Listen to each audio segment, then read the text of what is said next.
Hello dear students, welcome back to our channel accounts with Akshay. आज की video में हम कुछ अलग ट्राई करने जा रहे हैं। पिछली बार भी मैंने यही सेम सेंटेंस बोला था, लेकिन पिछली बार के वीडियो में मैंने आपको एक ट्रिक सिखाई थी, how to remember trial balance items. अब आते हैं हम बैलेंस शीट पे, जो कि हमारी सबसे इंपॉर्टेंट स्टेटमेंट है और उसके जो आइटम्स रहते हैं, लायबिलिटी साइड के आइटम और असेट साइड के आइटम, वो मोस्टली हमको रिमेंबर करने में और लर्न करने में जरा प्रॉब्लम होता है। तो किसी ने मेरे को बोला था कि सर अपने ट्रेडिंग अकाउंट के आइटम्स कैसे रिमेंबर करने हैं ये तो बता दिया, लेकिन बैलेंस शीट के आइटम्स जो है वो कैसे रिमेंबर करे, वो कैसे याद रखे। तो इसी के ऊपर मैं आज ये वीडियो बनाने जा रहा हूं। तो ये वीडियो जो है वो एंड तक जरूर देखना, और इससे आपको अगर कुछ भी हेल्प मिलती है तो कमेंट सेक्शन में जरूर बताना। तो लेट्स स्टार्ट टू दिस। तो मेरे प्यारे बच्चे लोग, आप यहाँ पे देख सकते हो मैंने बैलेंस शीट जो है ना वो ऑलरेडी ड्रॉ करके ली है। ये है मेरे बैलेंस शीट की लायबिलिटी साइड और ये जो है वो असेट साइड है। तो यहाँ पे आप देख सकते हो कि मैंने असेट साइड को कुछ तो लिखा हुआ है, ये कुछ भी नहीं है। एक्चुअली ये सारे के सारे जो है ना वो असेट्स है। जी हाँ, बिल्कुल सही सुना आपने, ये सारे के सारे असेट्स है। यहां पे मैंने लिखा है माइक पे double GF.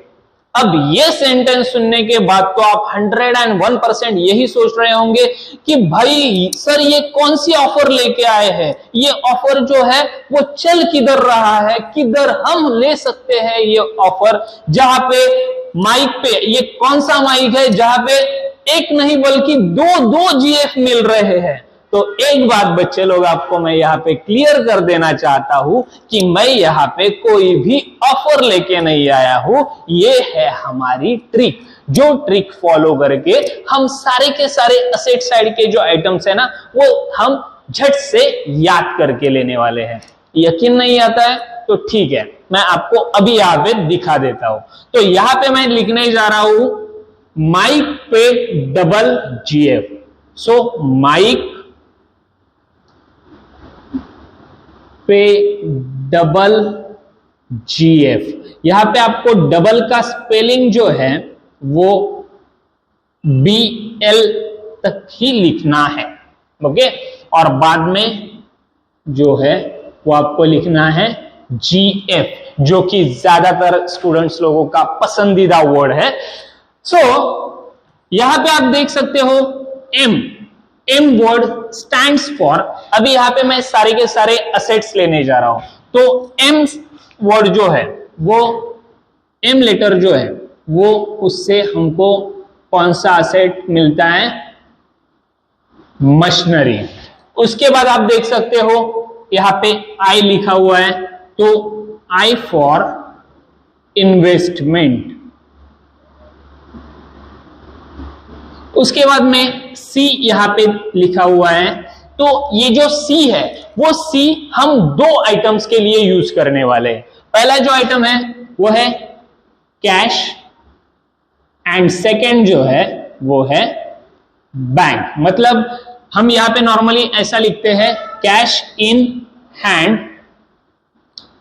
And second item is cash at bank. अभी आते हैं हम P पे, okay. The letter P is stands for, यहां पे आप देख सकते हो मैंने P जो लिखा है वो P हम दो आइटम्स के लिए लेने वाले हैं। एक है प्रीमाइसेस और दूसरा है पेटेंट्स, ओके। और उसके बाद यहां पे लिखा हुआ है E, ओके। E जो लेटर है वो E से हमारा कौन सा असेट शुरू होता है, वो है इक्विपमेंट्स।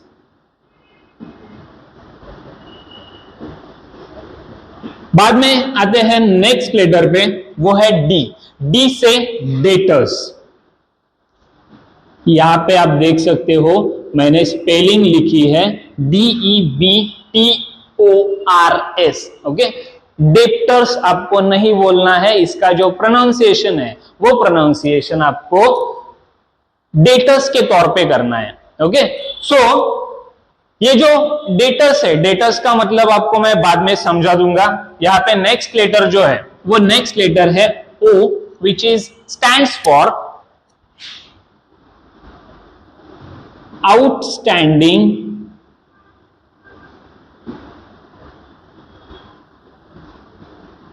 इनकम्स। ओके, बाद में यहां पे यू लिखा हुआ है, the letter U stands for unrecorded assets.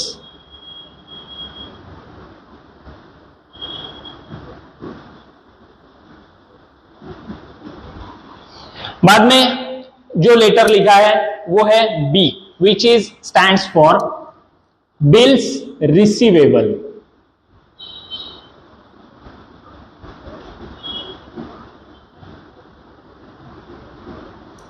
बाद में एल जो है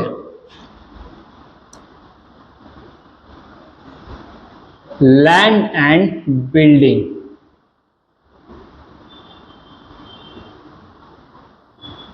उसके बाद आते हैं जीएफ पे। ओके, कहां पे आते हैं? जीएफ पे। तो G for goodwill, which is intangible asset. उसके बाद आते हैं F, which is stands for furniture. तो आप देख सकते हो आपके टेक्स्ट बुक में जो फॉर्मेट दिया हुआ है ना बैलेंस शीट का, उसमें ये सारे के सारे असेट जो है ना वो दिए हुए हैं। तो आप ये जो असेट्स है वो इस ट्रिक को यूज करते हुए इजीली रिमेंबर कर सकते हो। आपको सिर्फ यही याद रखना है कि अगर कोई भी आपको पूछे कि असेट्स कौन कौन से हैं, तो आपको कौन सा सेंटेंस याद रखना है? जी हाँ, बिल्कुल सही सुना आपने, माई पे डबल जीएफ, सिंगल नहीं बल्कि डबल डबल जीएफ। जी हाँ, बिल्कुल सही सुना आपने। सो फट से इसका स्क्रीनशॉट लो।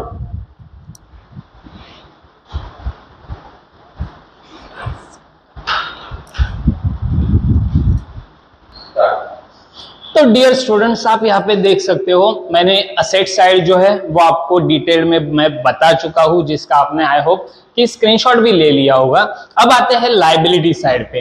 लायबिलिटी साइड को भी मैंने सेम वैसा ही कुछ लिखा है, वैसे ही लैंग्वेज में कुछ लिखा है। तो यहाँ पे आप देख सकते हो मैंने लिखा है feel big boss. Big boss तो आप देखते ही होंगे, ज्यादातर स्टूडेंट्स या ज्यादातर लोग जो है वो बिग बॉस के फैन रहते हैं। ओके, तो ये जो वर्ड है वो आप इजीली लर्न कर सकोगे, रिमेंबर कर सकोगे। सो अगर आपको कोई भी पूछे कि लायबिलिटी साइड के आइटम्स बताओ, तो आपको एक ही सेंटेंस याद रखना है, फील बिग बॉस। अब ये फील बिग बॉस क्या है, ये मैं आपको यहाँ पे डिटेल में सेम असेट साइड की तरह बताने जा रहा हूं। तो यहां पे मैं लिखने जा रहा हूं फील बिग बॉस। सो FIL, यहां पे आपको डबल L नहीं लिखना है,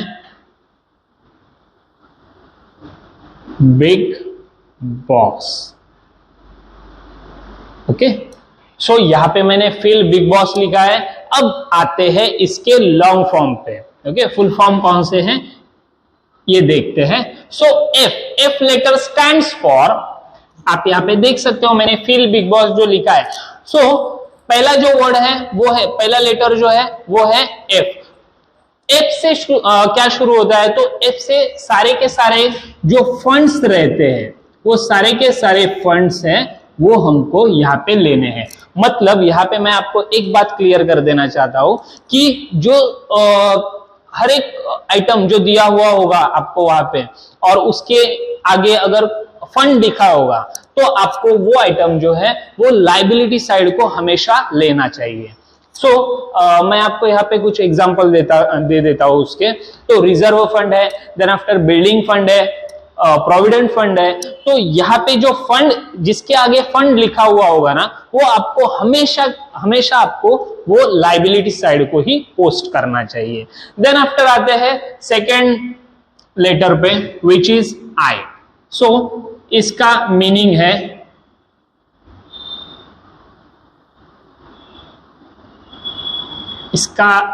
जो है वो इनकम रिसीव्ड इन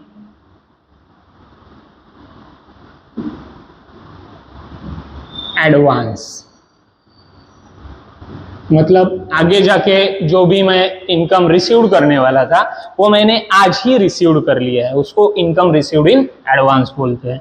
बाद में आते हैं एल पर, मतलब सारे के सारे जो लोन्स रहते हैं, तो सारे के सारे लोन जो है वो आपको लाइबिलिटी साइड को लेने हैं, मतलब bank loan, then after mortgage loan. Okay, so यहाँ पे जो आपको आइटम्स दिए होंगे, मॉर्गेज लोन दिया होगा, अगर बैंक लोन दिया होगा, तो आपको वो हमेशा लाइबिलिटी साइड को ही पोस्ट करके लेना है। बाद में आते हैं बी पे, विच is stands for bank overdraft.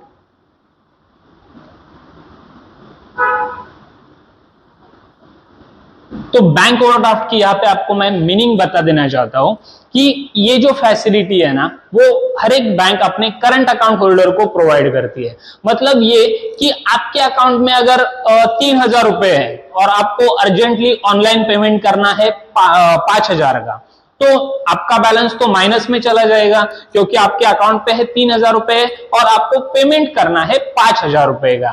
तो इस कारण आप ऑनलाइन पेमेंट नहीं कर सकते। लेकिन अगर आपको अर्जेंसी हो तो आप अपने बैंक को रिक्वेस्ट कर सकते हो कि मेरे को अभी के अभी अर्जेंट पेमेंट करना है, तो इसीलिए मेरे अकाउंट में एक्सेस अमाउंट जो है वो आप क्रेडिट कर दीजिए। तो आपके रिक्वेस्ट को देखते हुए बैंक क्या कर सकता है, आपके अकाउंट में जब 2,000 रुपए एक्स्ट्रा 2,000 रुपीज जब आपके अकाउंट में क्रेडिट करेगा, तभी इस फैसिलिटी को बैंक ओवरड्राफ्ट फैसिलिटी कहा जाएगा। तो ये जो 2,000 रुपए एक्स्ट्रा 2,000 रुपीज जो बैंक आपको देगा, वो आपको फ्यूचर में लौटाने चाहिए, मतलब लौटाने होंगे, और जब तक आप वो लौटा नहीं देते तब तक वो आपकी लायबिलिटी रहने वाली है और उस पे बैंक आपको इंटरेस्ट चार्ज करेगा। तो ये थी बैंक ओवरड्राफ्ट की मीनिंग। अब आते हैं आई पे। सो उसकी मीनिंग है इंटरेस्ट